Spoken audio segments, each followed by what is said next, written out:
Thank you for stopping by today. So I promised y'all I would give you a update of our proven winner flower pillows as well as the containers that we planted in the front. Now I have to do a little treatment in the front, so I want you to stick around so I can show you what's going on with the front containers and what I'm doing to treat them. This is nothing new to me. This happened last year. It just happened a little bit sooner than what I anticipated, but I'll show you what I'm doing so that I can ensure we have beautiful flowers throughout the growing season. So let's go ahead and let's get started.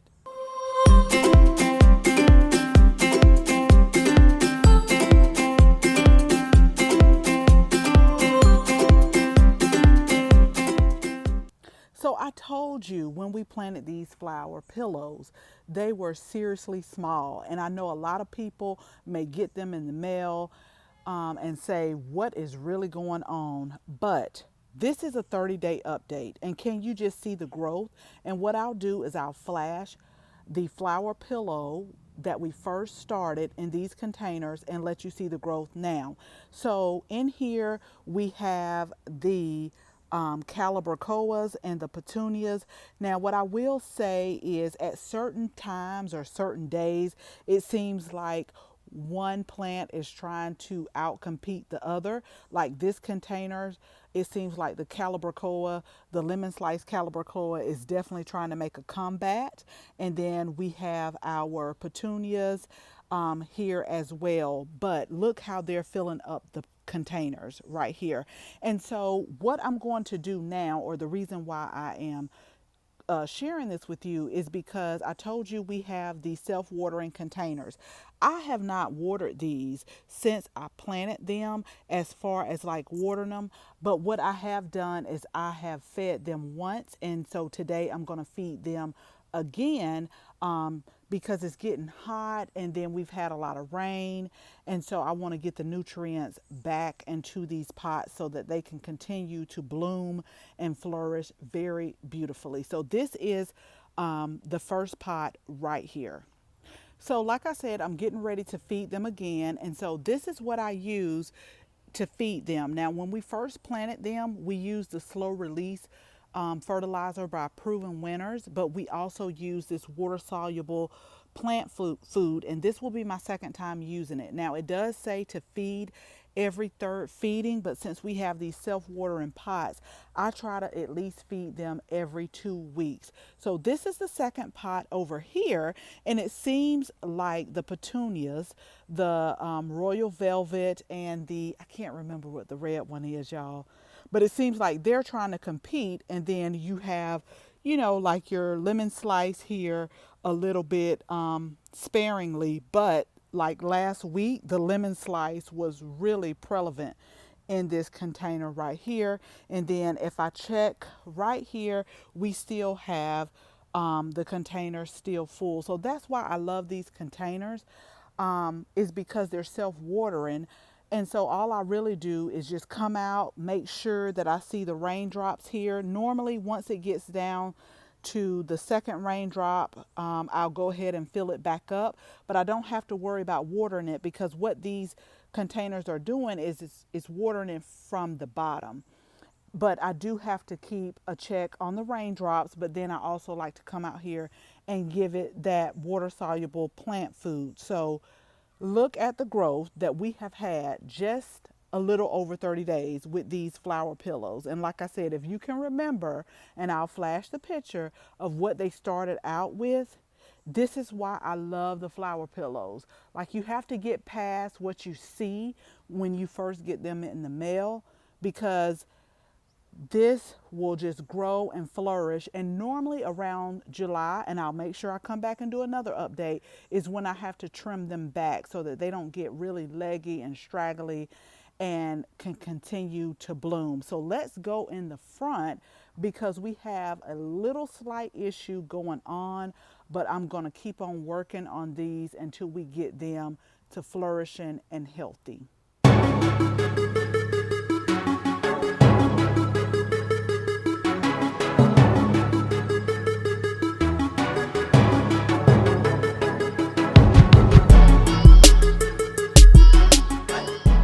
Okay, so since we couldn't find the flower pillows for the Grand Traverse, I kind of made my own little arrangement here. And so these are the Supertunias as well. And so we planted them, and I'll make sure I link that video so that you can go back and see how we planted them. Now, I did want to add the Supertunia Bordeaux in here, but I had to put this in another container, but they are blooming very nicely. These are looking good, but I will say that I have had, for the ones up in the front, I have had to treat them for budworms. We had budworms last year, but they came a little bit later.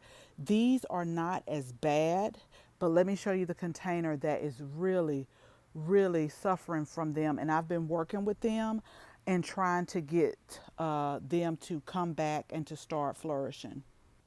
So soon after I planted this container right here, and you can see the big difference, they were affected by budworms. I'm going to kind of get in close. Not only were they eating the buds, so basically the budworms are doing exactly what they say they do. They're eating the buds, but these are also eating the leaves right here. And so what I have been doing, and I can tell that it's working because we're starting to get new blooms. But when you treat like this, it cannot be a one and done. You have to constantly continue to treat. And what I like to do is I like to continue to treat it, but I do it about 7 or 8 o'clock. So it's in the evening. I like to go ahead and do it. Although I'm using like organic as possible methods, I still want to do it a little bit later so that it does not harm like the bees and the beneficial insects. So let me show you what I'm using to treat these bud worms because like I said, we had them last year. We did like an application maybe about 3 or 4 times, and then we got them up under control. But this year they're coming a little bit early, but I can tell that it's working because we're starting to get blooms. So on my initial planting, I added a little bit of the diatomaceous earth into the soil when I planted them. But over time, we've had a lot of rain, and when it rains, this washes away. So you have to continue with the applications of the diatomaceous earth. And that's just to stop the critters and things like that from eating your leaves and your buds and stuff like that that gets into the soil.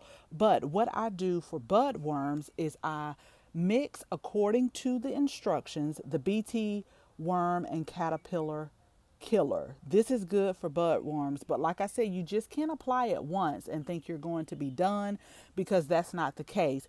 So I have probably did about 2 applications of this. And what I do is, let me show you what I put it in, and I do a good spraying. And let me show you another example. Now you see with the Supertunia Bordeaux, these are blooming very beautifully, but the ones right here, we're also being affected by the budworms. But like I say, try to do it in the evening after the bees and the beneficial insects have gone in to go to sleep or whatever they do, so that you don't harm them. Because although it says organic, you still don't want to affect the bees and all of the beneficial insects. So let me show you my sprayer that I use, and I mix it up and I put the application on. So this is my little sprayer here. You can get these at the big box stores. You can get them at your local garden center. So like I said, I just go by what the instructions say, and I mix them accordingly, and I do a good spray on the foil of the foliage. I do a good spray on the blooms, and I just put it all over. But what I'm going to do today is I'm going to mix a little bit more of the diatomaceous earth into the soil. I'm going to lift these up and put some diatomaceous earth down in the soil, mix it up real good, and then I'm going to do a good spray of the BT worm and caterpillar killer. And I know that they're going to come back because they were looking even worse than this a few weeks ago. And so what you have to do is just make sure you keep an eye on it, come out and check it. You can't do a one and done and think you're done. You have to continue to do applications until you see the difference with the blooms coming back. And like I said, with this plant over here, same thing happened, not as bad, but we've been doing different applications. And so you can see that there's still a little bit of damage, but not as much as it was to begin with. So sometimes things like this happen.